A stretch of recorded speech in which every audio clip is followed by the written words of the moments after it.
We'll say live here. There it is. Hey, what's going on, champions? Y'all strap it in. This is going to be a funny damn conversation. I just love Miss Jane.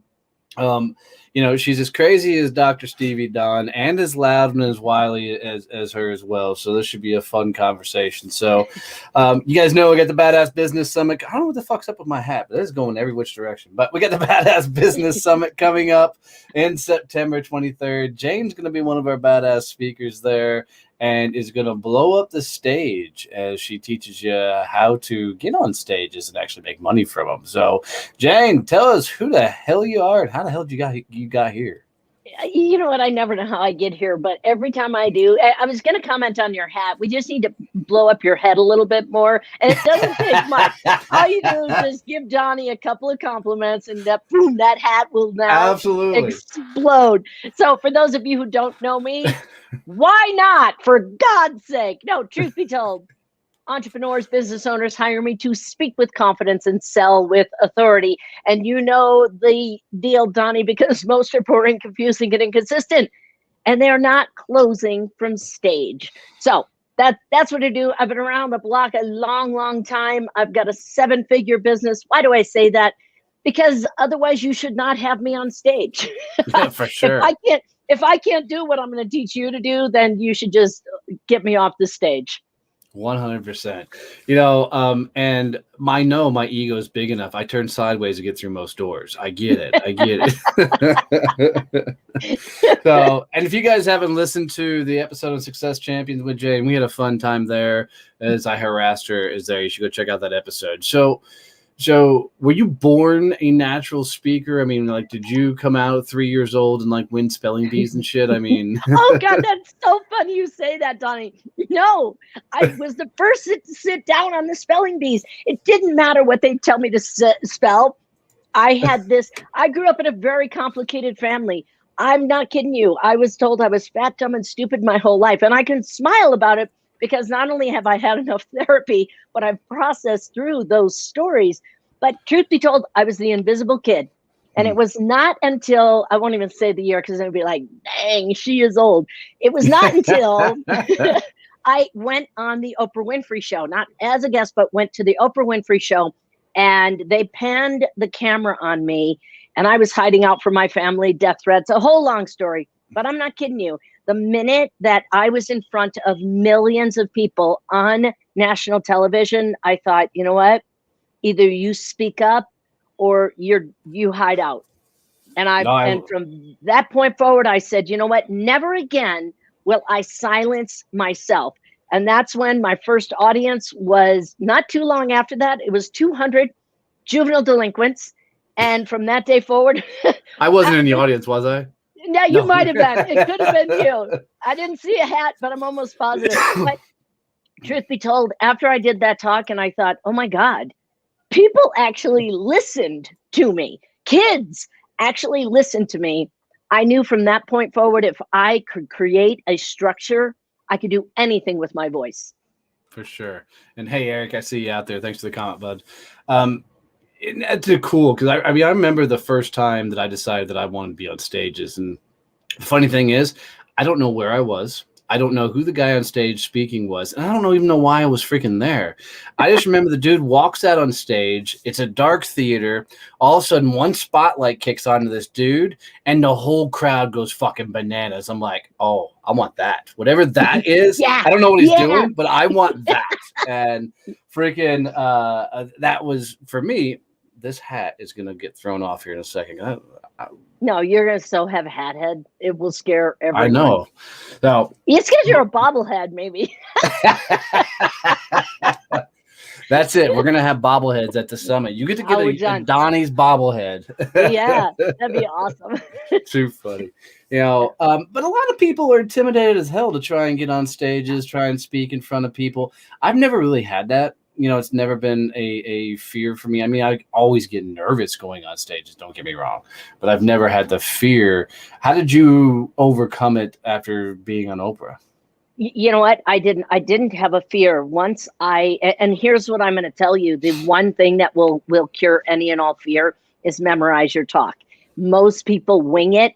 If you're winging it, your audience is winging it. So I'm telling you, And not everybody should speak without structure. And I say that because some people, like I said, are boring, confusing, and inconsistent. Your audience will forgive you for anything but being boring.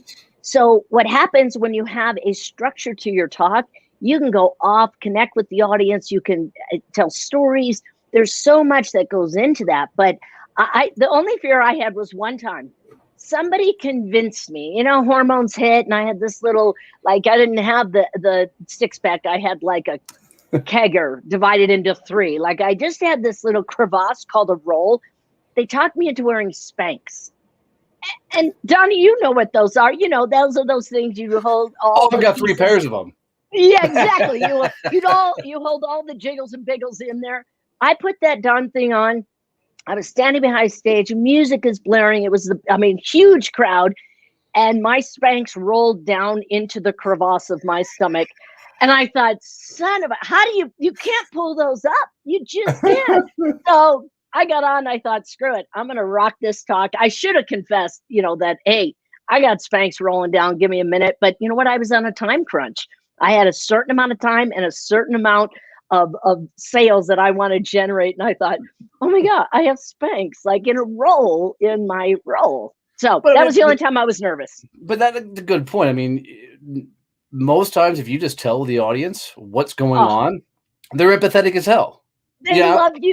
They love you. I tell that story all the time. I tell stories of when I spelled things wrong, said things wrong, misspoke from stage, said the word fart. Boy, that changed my career. That was a good one, a corporate gig.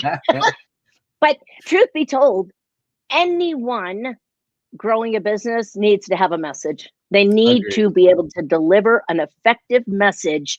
And if they don't, you're losing millions of dollars, thousands. I don't care if it's hundreds. If you're selling, penny candy, you still have to have a message. No, I totally agree. I mean, I found early on when I was selling commercial printing that getting on stages led to business. I was getting asked as a sales guy to teach networking, and I didn't even know what the hell I was doing networking. Everybody was like, "Oh, you're so good at networking. Would you teach it?" And then I was just teaching shit that I thought everybody knew. And people were like, "Wait, you open doors for other people?" Mind blown. I'm like, "How do you not think that way?" Yeah. So that's how I get on stage. One thing that I'm opposite of you on is I can't have a script. I can't have the speech memorized. I know you.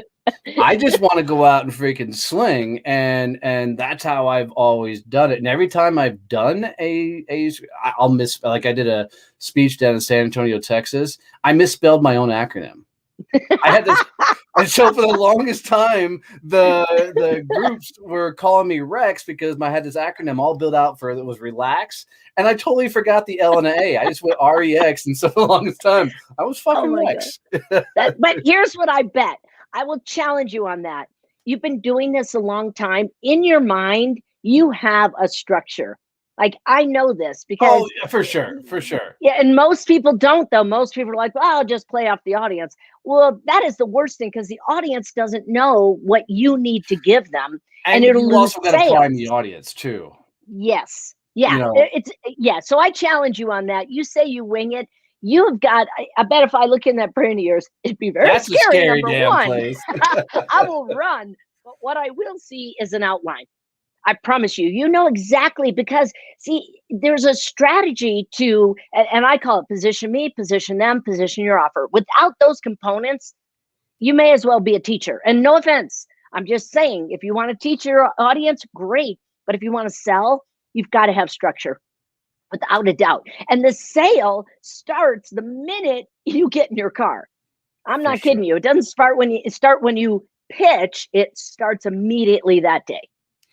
Guys, if you haven't figured out, Jane is a damn powerhouse. And if you haven't looked into her story, her brand, what she does, get your asses over to janeempowers.com. She's got some amazing classes and things you need to get a part of. But if you've ever thought about being on stage, you need to get your ass to the summit and listen to her. She's going to be emceeing one side of all the stuff. So you'll get her full personality. So the toss-up is going to be, do you go hang out with Stevie Dawn or do you go hang out with Jane? So that should be an interesting dynamic duo. I hang out with Stevie. I'm just saying. Well, dude, I get to introduce the both of you. So I get to be the guy out front going, all right. right. You're ready to go to sleep because these two are going to put you to snub. It's what I want. I want people to catch up on their rest. Right. I want people to have that meditation time. I'll even guide you through that just with my speaking style. That's the most upbeat I've ever heard you sound. Well done. I know. Isn't that awesome? I know. I'll have you all jacked up a Mountain Dew. That's what I'll tell you. That's what it'll feel like. That's so awesome. So outside of me, of course, who are you looking forward to most seeing speak at the summit? Well, you just overshadow everyone. Actually, because Stevie's a client of mine, and I have never even met her in person, and I have not seen her speak in person. Oh, dude, she's hands down, and this is no bullshit. Yeah. She is one of my favorite speakers in the whole world, just because she knows how to pull the entire audience, and you'll have so much fun. You'll laugh, you'll joke, you'll cry. I mean, she's got the whole gamut of bringing people in. Did she just tell you about her Colorado trip? No. She landed 8 speaking gigs from that one speaking engagement. You know what? I get so sick of her. I just have to tell you. I get so sick of her. It's like, I'm speaking 82,000 times. I'm like, shut up. I have to build my own stage. I create my own. That's what I did. Because nobody wants me speaking. That's all there is to it. That's what I did, man. Fuck everybody else's stage. I'm doing my own. So exactly. You know why? That's where the money is. Like, we know this. That's what created our 7-figure business. Create your own stages, bring the people in, give them everything you've got, and then move them into supporting them further. I'm telling you, I've mastered that science, and it's fun because, Donnie, we're on stage because we are needy. Oh my God. Well, you misspelled ego. It's like, I'm telling you, we are so needy. We have to be the center of attention. Damn right. That song was written about me. That's how vain I am. Yeah. So I'm telling you, if you want to build up your ego, become needy, and learn how to make money from stages and platforms, then hang out with us. Absolutely. We'll show you how it's done.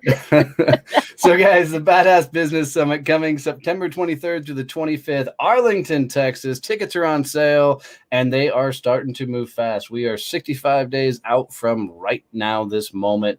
So get your butts there. 17 amazing speakers. If you want to do anything in business development, sales, grow your business, get your ass to the summit. So head over to BadasBusinessSummit.com. What you got, hon?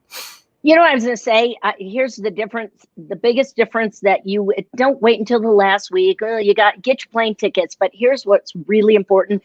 It's not a pitch fest.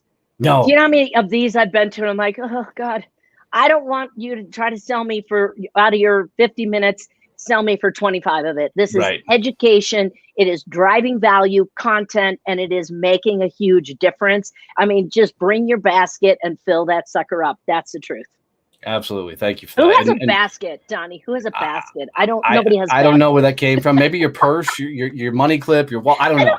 I don't know. It just happened. It came out. So if you're riding a bicycle and you got a little basket on the front, fill that thing up for me, would you?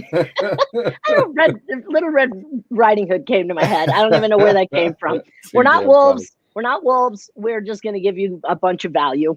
Absolutely. So looking forward to hanging out with you guys. Jane, it's going to be fun meeting you in person. But guys, get over to BadasBusinessSummit.com. Get your damn tickets, and we'll see you at the summit. Love you, minute. See you. Bye. Bye.